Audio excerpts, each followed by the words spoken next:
விஷ்ணு பகவான் தனது 4வது அவதாரம் நரசிம்மா சிங்க மனித அவதாரம். இந்த அவதாரத்திற்கு முன்னால் வராக அவதாரத்தில் விஷ்ணு ஹிரண்யாக்ஷன் என்ற அசுரனை அழித்தார். ஹிரண்யாக்ஷனின் சகோதரன் ஹிரண்யகசிபு விஷ்ணுவின் மீது பழி வாங்க வேண்டும் என்று முடிவு செய்தார். இதற்காக பிரம்மாவின் அருளை பெற தீவிர தவம் செய்தார். பிரம்மாவும் காட்சி தந்தார். ஹிரண்யகசிபு தனக்கு பகலிலும் இரவிலும் விண்ணிலும் பூமியிலும் மரணம் ஏற்படக்கூடாது, எந்தவித ஆயுதங்களாலும் பிராணிகள் மனிதர் தேவர் அசுரர்களாலும் எனக்கு சாவு வரக்கூடாது என்று வரம் கேட்டார். பிரம்மாவும் அவன் கேட்ட வரத்தை அளித்தார். கிடைத்த சக்தியை வைத்துக் கொண்டு அட்டூழியங்கள் புரிய ஆரம்பித்தான் இரணியன். ஹிரண்யகசிபுவுக்கு பிரஹ்லாதன் என்ற மகன் இருந்தார். பிரஹ்லாதன் விஷ்ணுவின் பெரிய பக்தனாக பிறந்தார். ஆத்திரமடைந்த இரணியன் தன் மகன் என்றும் பாராமல் கொல்ல முயற்சி செய்தான். யானையின் காலால் இடறச் செய்தான். கொடிய விஷம் கொண்ட பாம்புகளோடு அடைத்து வைத்தான்.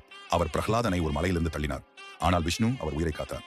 பிரகலாதனை கொல்லத்தான் எடுத்த முயற்சிகளில் எல்லாம் தோற்றுப்போன இரணியன் தானே நேராக பிரகலாதனை கொல்ல சென்றார்.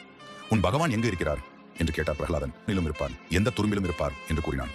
இதனால் ஆத்திரமடைந்த ஹிரண்யகசிபு தனது வாள் எடுத்து தூணை வெட்டினார். அதிலிருந்து நரசிம்மர் தோன்றினார்.